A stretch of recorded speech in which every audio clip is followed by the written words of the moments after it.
Hello friends, नमस्कार। आप सभी का स्वागत है आपके YouTube channel NMS score plus में। दोस्तों, आज के वीडियो में हम मेघा छात्रवृत्ति परीक्षा 2024 में पूछे गए सेट के सभी प्रश्नों को लेकर आए हूं, जो कि एग्जाम में किस तरह का प्रश्न पूछा जाता है इसमें दिया गया है।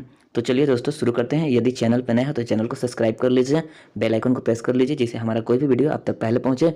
और वीडियो को अपने दोस्तों के पास शेयर कीजिएगा और वीडियो को लाइक करना ना भूलिएगा। तो चलिए दोस्तों, शुरू करते हैं। जो विज्ञान के भौतिकी से जो प्रश्न पूछा गया है उन सभी प्रश्नों पर हम ध्यान देते हैं। तो पहला जो प्रश्न दिया गया है, एक सदिश राशि एक अदिश राशि से कैसे भिन्न हो सकती है, यानी कि जो सदिश राशि है अदिश राशि से कैसे भिन्न हो सकती है। तो इस पहला जो ऑप्शन है कि सदिश राशि में परिमाण और दिशा दोनों होता है। दूसरा जो है अदिश राशि में परिमाण और दिशा दोनों होता है। सदिश राशि में केवल परिमाण होता है और दिशा नहीं होता है, और अदिश राशि में केवल दिशा होता है और परिमाण नहीं होता है। तो दोस्तों, जो सदिश राशि जो होता है उसमें परिमाण और दिशा दोनों होते हैं, इसलिए इसका राइट आंसर जो हो जाएगा ऑप्शन जो है एक राइट आंसर कर लेंगे। ऑप्शन जो है पहला जो है राइट आंसर कर लेंगे कि सदिश राशि में परिमाण और दिशा दोनों होता है। नेक्स्ट जो प्रश्न है, दूसरा नंबर, वो कौन सा बल है जो किसी द्रव में किसी वस्तु की गति का विरोध करता है, यानी वो कौन सा बल है जो किसी द्रव में किसी वस्तु की गति का विरोध करता है। तो इसका राइट आंसर जो हम कर लेंगे ऑप्शन जो है एक राइट आंसर हो जाएगा, जिसको कहते हैं घर्षण, यानी कि जो घर्षण बल होता है जिसे कर्षण बल भी कहा जाता है, और यह द्रव के अंदर घर्षण बल की तरह कार्य करता है जो द्रव में किसी वस्तु की गति का विरोध करता है। ऑप्शन इसका 2 राइट आंसर कर लेंगे। नेक्स्ट जो प्रश्न है कि किस स्थिति में स्थैतिक घर्षण सबसे बड़ा होगा, यानी किस स्थिति में स्थैतिक घर्षण जो है बड़ा होगा। तो इसका राइट आंसर हम कर लेंगे ऑप्शन जो है तीसरा राइट आंसर कर लेंगे कि खुरदुरी सतह पर रखा एक भारी बक्सा जो है, जो कि क्या होगा, घर्षण स्थैतिक घर्षण जो है सबसे बड़ा होगा। नेक्स्ट जो प्रश्न है, निम्नलिखित में कौन सी सतह सबसे अधिक नियमित प्रतिबिंब उत्पन्न करती है, यानी कौन सी सतह है जो सबसे अधिक नियमित प्रतिबिंब उत्पन्न करेगी। यानी एक जो है खुरदुरी और समान सतह, दूसरा है चिकनी और पॉलिश की हुई सतह, तीसरा है पारदर्शी सतह, और चौथा जो है अपारदर्शी सतह। तो इसका राइट आंसर जो हम कर लेंगे ऑप्शन जो है दूसरा कि चिकनी, दूसरा कर लेंगे चिकनी और पॉलिश की हुई सतह पर क्या होता है कि नियमित प्रतिबिंब उत्पन्न होता है। नेक्स्ट जो प्रश्न है, दोस्तों वीडियो को पूरा अंत तक देखिएगा और वीडियो को लाइक करना ना भूलिएगा।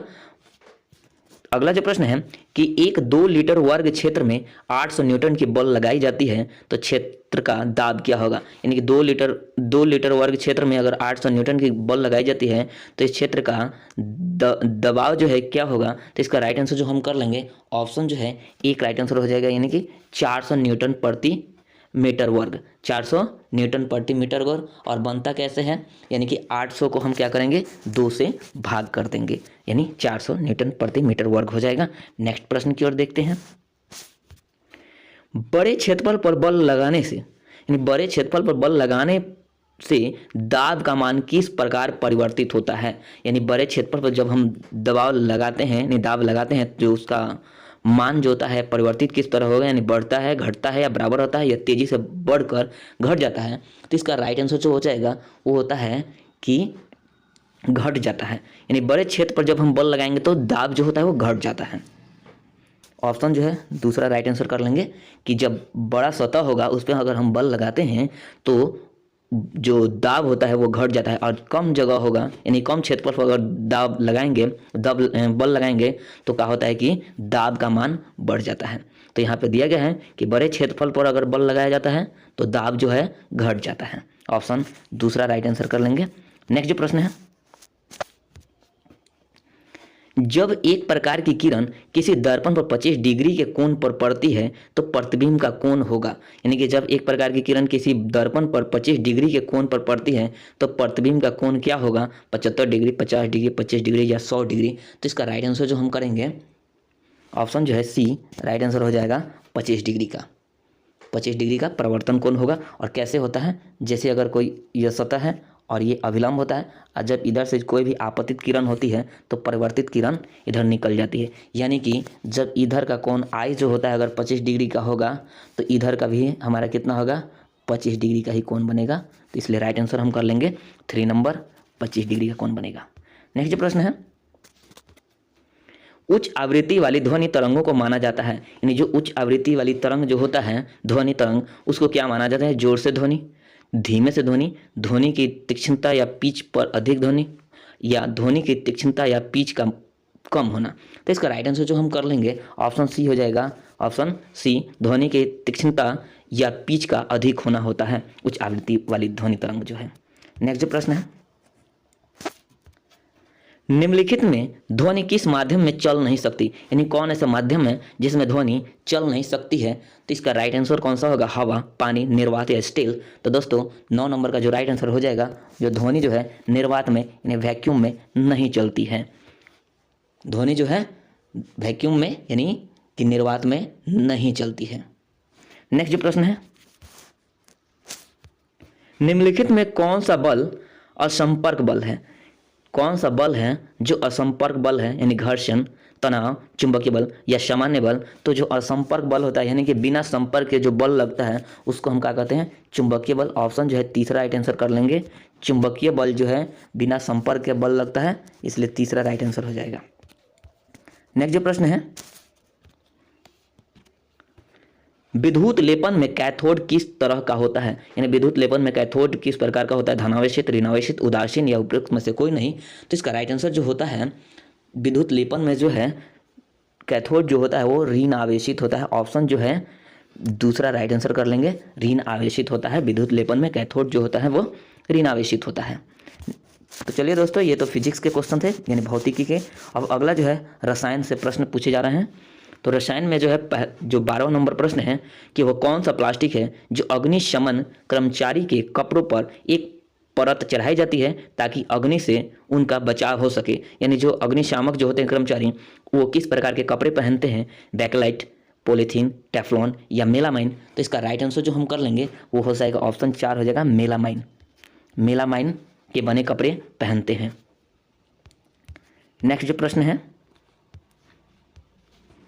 वह मानव निर्मित रेशा जो रासायनिक रूप से रेयान के समान है, वह कौन सा मानव निर्मित रासायनिक है रेशा जो रेयान की तरह काम करता है, जैसे ऊन, कॉटन, सिल्क या पैकेलाइट। तो इसका हम राइट आंसर कर लेंगे ऑप्शन जो है दूसरा जो हो जाएगा वो कॉटन होता है। कॉटन जो होता है वो रेयान के समान होता है, ऑप्शन 2। सोना अभिक्रिया कर सकता है या धुल सकता है, यानी सोना अभिक्रिया किसे कर सकता है या धुल सकता है, जैसे जलीय हाइड्रोक्लोरिक अम्ल, सांद्र हाइड्रोक्लोरिक अम्ल या एक्वारेजिया या इनमें से कोई नहीं। तो दोस्तों इसका राइट आंसर जो हम करेंगे एक्वारेजिया। एक्वारेजिया या इसको बोला जाता है अम्लराज, इसको दूसरा नाम क्या है, अम्लराज भी कहा जाता है, एक्वारेजिया। नेक्स्ट जो प्रश्न है, जब एक कॉपर के पात्र को आर्द्र हवा में लंबे समय तक रखा जाता है तब उसके सतह पर हरे रंग की परत जम जाती है, उस हरे रंग का सूत्र क्या है। जो भी अगर कोई भी कॉपर के पात्र को अगर आर्द्र हवा में अगर लंबे समय तक रखा जाता है तो उसके सतह पर जो हरे रंग की जो परत जम जाती है उस हरे रंग का सूत्र क्या होता है। तो इसका राइट आंसर जो हो जाएगा वो होता है ऑप्शन 1, CuOH2 प्लस CuCO3। इसको याद रख लेंगे कि CuOH2 प्लस CuCO3। नेक्स्ट जो प्रश्न है 15 हो गया। 16 नंबर, माचिस की तीलियों को बनाने में निम्न में से किसका उपयोग आजकल नहीं किया जाता है, यानी किसका उपयोग इनमें से नहीं किया जाता है, इसका जवाब देना है। जैसे पोटेशियम क्लोरेट, सफ़ेद फास्फोरस, एंटीमनी टाइसल्फाइड या लाल फास्फोरस। तो इसका राइट आंसर जो हो जाएगा वो आजकल सफ़ेद फास्फोरस का उपयोग नहीं किया जा रहा है। नेक्स्ट जो प्रश्न है कि निम्न में से कौन अम्लीय वर्षा में योगदान नहीं करते हैं, यानी इनमें से कौन है जो अम्लीय वर्षा में योगदान नहीं करते हैं। Nitrogen monoxide, nitrogen dioxide, sulphur dioxide या कार्बन मोनोऑक्साइड। तो इसका राइट आंसर जो हो जाएगा वो हो जाएगा कार्बन मोनोऑक्साइड जो है अम्लीय वर्षा में योगदान नहीं करते हैं। नेक्स्ट जो प्रश्न है 18 नंबर, निम्न में से कौन दहन की अभिक्रिया में भाग नहीं लेता है। कौन है जो दहन की अभिक्रिया में भाग नहीं लेता है? जैसे केरोसिन तेल व लालटेन में जलकर ऊष्मा एवं प्रकाश उत्पन्न करना, रॉकेट में हाइड्रोजन के उपयोग में ऊष्मा एवं प्रकाश उत्पन्न करना, सूर्य पर हाइड्रोजन के द्वारा ऊष्मा एवं प्रकाश उत्पन्न करना, या अलाव में लकड़ी के जलने से ऊष्मा एवं प्रकाश उत्पन्न करना। तो इसका राइट आंसर जो हम कर लेंगे ऑप्शन जो है तीसरा राइट आंसर हो जाएगा। ऑप्शन जो है तीसरा राइट आंसर कर लेंगे कि सूर्य पर हाइड्रोजन के द्वारा ऊष्मा एवं प्रकाश उत्पन्न करना, यह जो है दहन की अभिक्रिया में भाग नहीं लेता है। नेक्स्ट जो प्रश्न है, कॉपर के पात्र पर चांदी की परत चढ़ाने के लिए निम्न में से किस पदार्थ का उपयोग होता है? यानी कॉपर के पात्र पर जब चांदी की परत चढ़ाने के लिए किस पदार्थ का उपयोग किया जाता है? तो इसका राइट आंसर जो हम कर लेंगे ऑप्शन एक सिल्वर नाइट्रेट का, सिल्वर नाइट्रेट विलयन का उपयोग किया जाता है। नेक्स्ट जो प्रश्न है, कॉपर धातु के शुद्धिकरण के लिए एनोड बना होता है, यानी कॉपर धातु के शुद्धिकरण के एनोड किसका बना होता है? तो इसका राइट आंसर जो हो जाएगा ऑप्शन तीन धनात्मक एवं शुद्ध कॉपर, धनात्मक एवं शुद्ध कॉपर का बना होता है। अगला जो प्रश्न है कि पानी के विद्युत अपघटन की प्रक्रिया में, यानी पानी के विद्युत अपघटन की प्रक्रिया में ऑक्सीजन गैस एनोड पर उत्पन्न होगा एवं हाइड्रोजन गैस कैथोड पर उत्पन्न होगा। इसको याद कर लेंगे। नेक्स्ट जो प्रश्न है, आग को बुझाने के लिए निम्न में से कौन सा रासायनिक पदार्थ को सूखे पाउडर के रूप में आग पर उपयोग में लाया जाता है? यानी आग को बुझाने के लिए कौन से रासायनिक पदार्थ को सूखे पाउडर के रूप में आग पर उपयोग में लाया जाता है? प्लास्टर ऑफ पेरिस, धोने वाला सोडा, खाने वाला सोडा या बिटुमिन। तो इसका राइट आंसर जो हो जाएगा धोने वाला सोडा।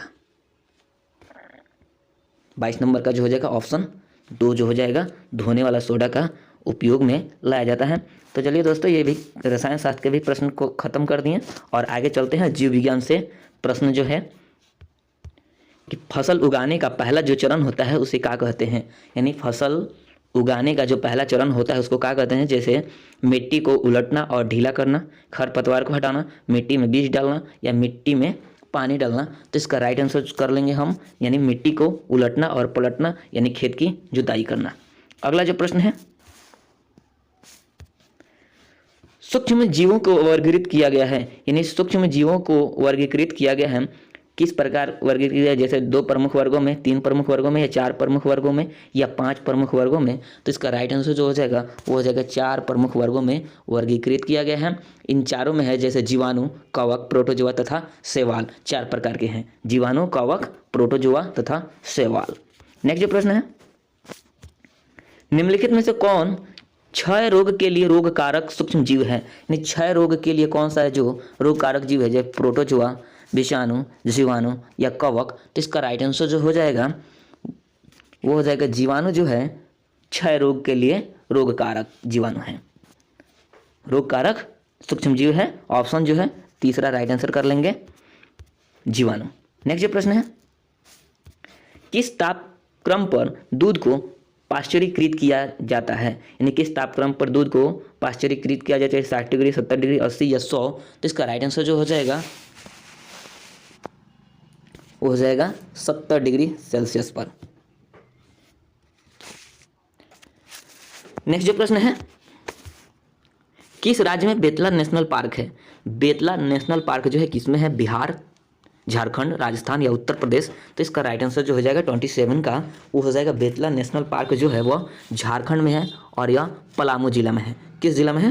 पलामू जिला में, यानी 2 जिला में फैला हुआ है, लातेहार और पलामू जिला में फैला हुआ है यह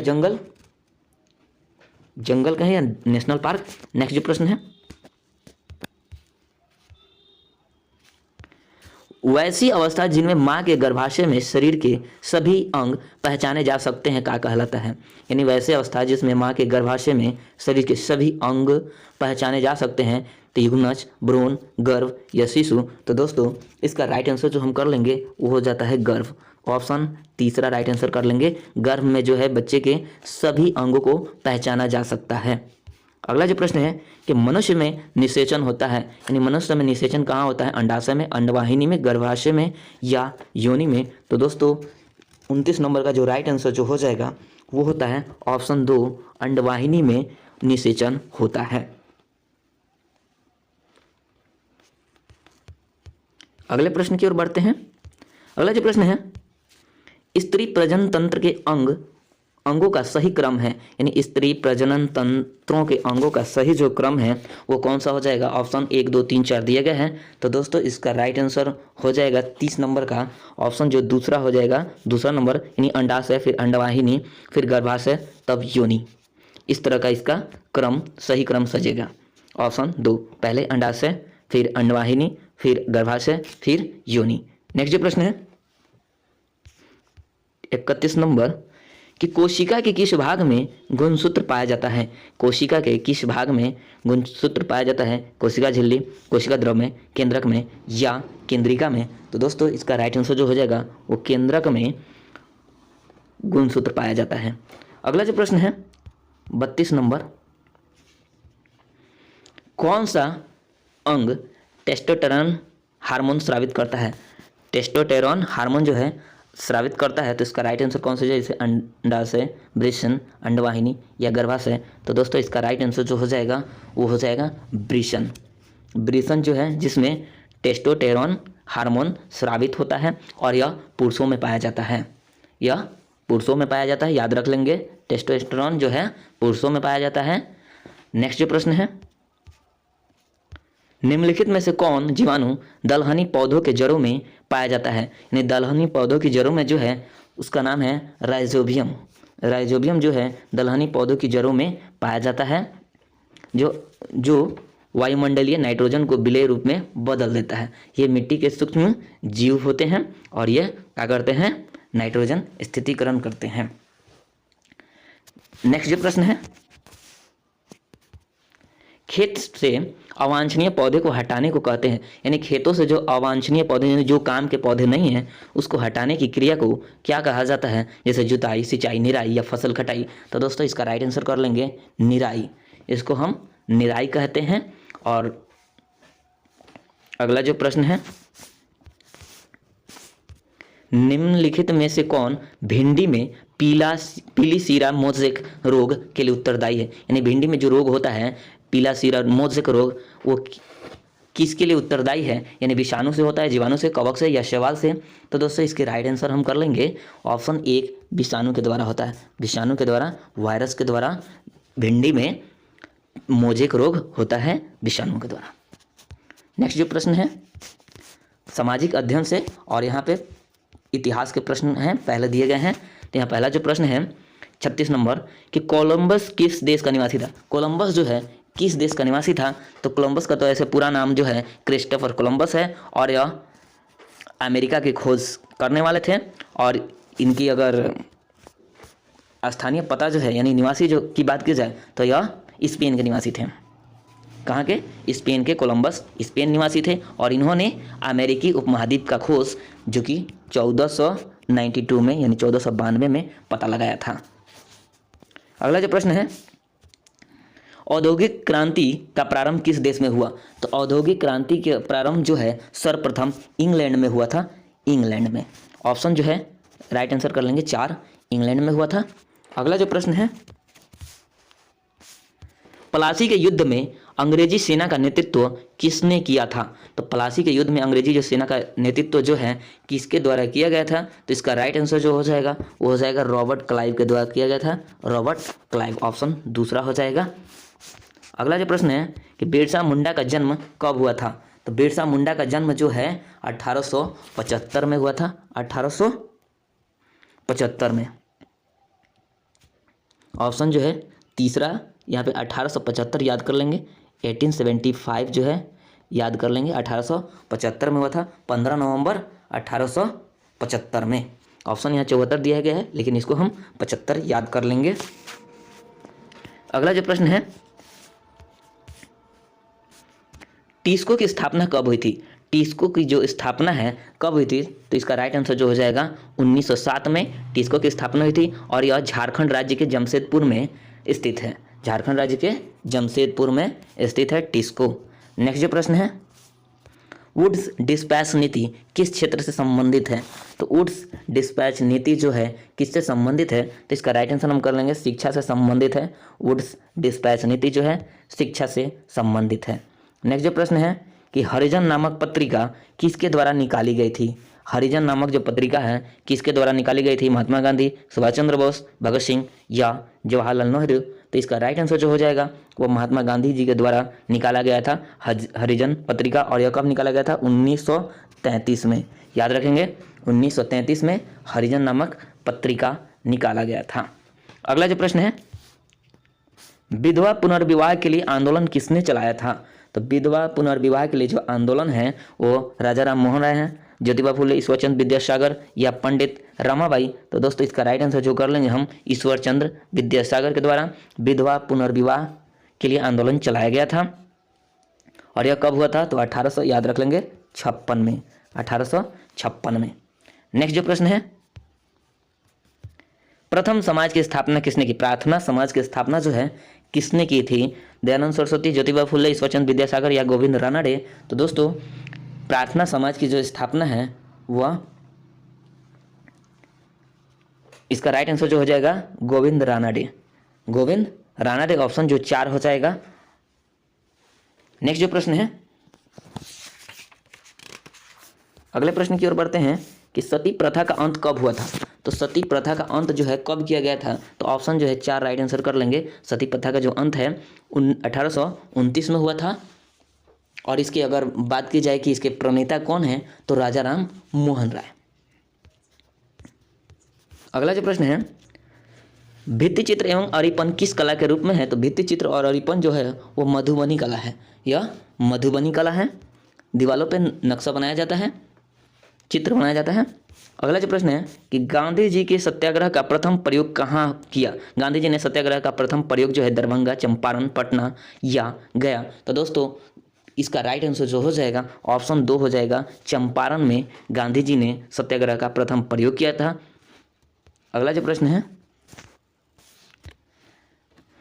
संसाधन निर्माण के लिए क्या आवश्यक है, यानी भूगोल से यह प्रश्न है। और संसाधन निर्माण के लिए क्या आवश्यक है, जैसे तकनीक, आवश्यकता, ज्ञान, उपरोक्त सभी। तो संसाधन निर्माण के लिए इन सभी की आवश्यकता होगी, इसलिए ऑप्शन जो है चौथा राइट आंसर कर लेंगे, ऑप्शन 4 राइट आंसर हो जाएगा। अगला जो प्रश्न है, सर्वत्र उपलब्ध संसाधन, यानी सभी जगह कौन से संसाधन उपलब्ध है, जैसे वन, यूरेनियम, पवन या कृषि भूमि। तो सभी जगह जो है वह पवन उपलब्ध होता है, ऑप्शन 3 राइट आंसर कर लेंगे। नेक्स्ट जो प्रश्न है, किशनगंज पूर्णिया प्रसिद्ध है, यानी किशनगंज और पूर्णिया किसकी खेती के लिए प्रसिद्ध है, गेहूँ, मकई, कॉफी या जूट। तो दोस्तों किशनगंज में जूट की खेती के लिए प्रसिद्ध है। अगला जो प्रश्न है, खनिजों को डैश प्रकारों में बांट सकते हैं, यानी खनिज को हम कितने प्रकार में बांट सकते हैं। तो दोस्तों इसका राइट आंसर जो हो जाएगा वो 2 प्रकार में हो सकता है। और कौन कौन होता है, एक धात्विक होता है और एक अधात्विक होता है। और धात्विक की अगर बात की जाए तो जैसे लोहा हो जाएगा, मैग्नीज हो जाएगा, सोना, टंगस्टन, चांदी, ये सभी धात्विक है। और अधात्विक में होता है अभ्रक, चूना, पत्थर और जिप्सम। 2 प्रकार के होते हैं खनिज, धात्विक और अधात्विक। अगला जो है, मॉस्कोवाइट डैश का एक प्रकार है, इन मॉस्कोवाइट किसका प्रकार है, अभ्रक का है, तांबा का है, लोहा का है या पीतल का। तो मॉस्कोवाइट जो है वह एक अभ्रक का प्रकार होता है, ऑप्शन 1 राइट आंसर कर लेंगे, अभ्रक का एक प्रकार है मॉस्कोवाइट। अगला जो प्रश्न है, बिहार में सर्वाधिक घनत्व वाला जिला है, यानी सर्वाधिक घनत्व वाला जिला कौन सा हो जाएगा, पटना, शिवहर, गया या मुजफ्फरपुर। तो सर्वाधिक घनत्व के मतलब होता है यानी कि कम जगह में अधिक जनसंख्या को हम सर्वाधिक घनत्व वाला जिला कहते, मतलब जगह कहते हैं, स्थान कहते हैं। तो यहाँ जिला की बात कर रहे हैं, तो बिहार में सर्वाधिक जो घनत्व वाला जिला है वो ऑप्शन 2 हो जाएगा। शिवहर जिला जो है एक छोटा सा जिला है और वहाँ की जनसंख्या जो है अधिक है, यानी कि प्रति वर्ग किलोमीटर में वहाँ 1880 व्यक्ति रहते हैं, इसलिए वह सर्वाधिक घनत्व वाला जिला है। नेक्स्ट जो प्रश्न है, भारत में पहला कपड़ा मिल कहाँ लगाई गई। तो भारत में सबसे पहले जो कपड़ा मिल है मुंबई, चेन्नई, कोलकाता या बेंगलुरु। तो दोस्तों इसका राइट आंसर हम कर लेंगे कि कोलकाता में लगाई गई थी। अगला जो प्रश्न है, निम्नलिखित में से कौन ट्रेनों के नाम है, इनमें से कौन ट्रेन का नाम है ये बताना है। तो 4 जो ऑप्शन दिया गया है इनमें जो पहले वाला जो है यही ट्रेन का विकल्प है, जो नाम है वो ऑप्शन जो कर लेंगे जो कि दिया गया है, पैलेस ऑन व्हील, जननायक, ये अर्चना या दुरंतो, ये सभी एक्सप्रेस मेल ट्रेनों के नाम हैं। अगला जो प्रश्न है कि ड्राइविंग लाइसेंस जारी करते हैं, यानी ड्राइविंग लाइसेंस कहाँ से जारी होता है? तो ऑप्शन हम 4 इसका राइट आंसर कर लेंगे कि जिला परिवहन पदाधिकारी के द्वारा ड्राइविंग लाइसेंस जारी की जाती है। अगला जो प्रश्न है,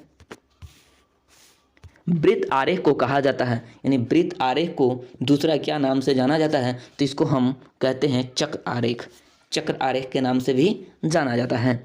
अगला जो प्रश्न है कि निम्नलिखित देश दक्षिण पूर्वी एशिया में है, इनमें से कौन ऐसा देश है, जो देशों की जो सूची दिया गया है वो कौन है जो दक्षिण पूर्वी एशिया में स्थित है? तो इसका राइट आंसर जो हम कर लेंगे ऑप्शन जो है तीसरा, यानी कंपुचिया, लाओस, पूर्वी तिमोर और ब्रुनई, ये सभी जो हैं पूर्वी एशिया में स्थित हैं, एशिया के पूर्वी दिशा में स्थित हैं। अगला जो प्रश्न है, संविधान सभा की प्रारूप समिति के अध्यक्ष कौन थे? तो संविधान सभा के जो प्रारूप समिति के अध्यक्ष जो हैं वो डॉक्टर भीमराव अंबेडकर थे, डॉक्टर भीमराव अंबेडकर, पहला ऑप्शन सही कर लेंगे। नेक्स्ट जो प्रश्न है, भारतीय राष्ट्रीय कांग्रेस का गठन कब हुआ था? तो भारतीय राष्ट्रीय कांग्रेस का जो गठन है 1885 में हुआ था, 1885 में हुआ था। और इसके पहले जो अध्यक्ष थे उनका क्या नाम था? तो बेमोस चंद्र बनर्जी। और किसके द्वारा बनाया गया था? तो यह एक अंग्रेजी अधिकारी थे जिनका नाम एवो ह्यूम था। अगला जो प्रश्न है, मौलिक अधिकार संविधान के किस भाग में वर्णित है? तो मौलिक अधिकार जो है संविधान के किस भाग में वर्णित है? तो इसका राइट आंसर हम कर लेंगे ऑप्शन जो है तीसरा, यानी भाग 3 में स्थित है मौलिक अधिकार। और मौलिक अधिकार कितने पहले थे? 7, लेकिन अब 6 हो गए। अगला जो प्रश्न है, संविधान के किस संशोधन के द्वारा धर्मनिरपेक्षता को संविधान की उद्देशिका में शामिल किया गया? तो इसका राइट आंसर जो हम कर लेंगे ऑप्शन 1 राइट आंसर कर लेंगे 42वें संशोधन में, यानी 42वें संशोधन में धर्मनिरपेक्षता को शामिल किया गया है। अगला जो प्रश्न है कि भारत का संविधान किस प्रकार की सरकारी संरचना प्रदान करता है? तो भारत का संविधान जो है वह संसदीय सरकारी संरचना का प्रदान करता है, यानी संसदीय। अगला जो प्रश्न है 64, लोकसभा में कितने निर्वाचन क्षेत्र हैं? तो लोकसभा में निर्वाचन क्षेत्र कितने हैं? तो इसका राइट आंसर हम कर लेंगे वर्तमान में अभी 543 निर्वाचन क्षेत्र हैं, 543 543। अगला जो प्रश्न है कि एमएसपी से तात्पर्य है, यानी एमएसपी से क्या तात्पर्य है? तो इसका राइट आंसर जो हो जाएगा न्यूनतम समर्थन मूल्य होता है, न्यूनतम समर्थन मूल्य। अगला जो प्रश्न है कि गिरफ्तार किए गए व्यक्ति को कितने समय के अंदर मजिस्ट्रेट के सामने पेश करना पड़ता है? तो इसका राइट आंसर कर लेंगे 24 घंटे। 24 घंटे के अंदर किसी को अगर गिरफ्तार किए हैं तो 24 घंटे के अंदर मजिस्ट्रेट के सामने पेश करना होता है। अगला जो प्रश्न है, विधिक सेवा प्राधिकार अधिनियम 1987 कब से प्रभावी है? तो इसका राइट आंसर कर लेंगे ऑप्शन 1 95 यानी 1995 से। अगला प्रश्न है, बैंकों के अलावा ग्रामीण क्षेत्रों में किसानों को सस्ते दर पर ऋण कौन उपलब्ध कराता है? यानी बैंकों के अलावा ग्रामीण क्षेत्रों में किसानों को सस्ते दर पर ऋण कौन उपलब्ध कराता है? साहूकार, जमींदार, सहकारी समिति या मित्र एवं रिश्तेदार। तो इसका राइट आंसर हम कर लेंगे ऑप्शन जो 3 है सहकारी समिति। अगला जो प्रश्न है कि बफर स्टॉक योजना का उद्देश्य है, यानी बफर स्टॉक योजना का उद्देश्य क्या है? नहीं, इसका उद्देश्य जो है ऑप्शन जो है 4 राइट आंसर कर लेंगे ऑप्शन 4 यानी 2 और 3 दोनों, यानी कि खाद्यान्न संकट को दूर करना और मूल्यों से उतार चढ़ाव को रोकना, यानी ये दोनों राइट आंसर हो जाएगा, इसलिए हम ऑप्शन 4 को सही करेंगे। नेक्स्ट जो प्रश्न है, कानून बनाने में सबसे महत्वपूर्ण भूमिका किसकी होती है? यानी कोई भी कानून अगर बनाना हो तो इसमें भूमिका किसकी होती है? संसद, राष्ट्रपति, प्रधानमंत्री या उपराष्ट्रपति? तो इसका राइट आंसर हम कर लेंगे संसद की। संसद की सबसे अधिक भूमिका होती है कानून बनाने में। तो दोस्तों ये सेट के सभी प्रश्न थे 70 के 70, और जो 20 प्रश्न होते हैं वो मैथ के होते हैं। तो सेट के जो सामाजिक विज्ञान और विज्ञान के सभी प्रश्नों को हमने करवा दिया है। तो चलिए दोस्तों आज के लिए इतना ही, और अगले वीडियो में हम फिर मिलते हैं। तब तक के लिए धन्यवाद।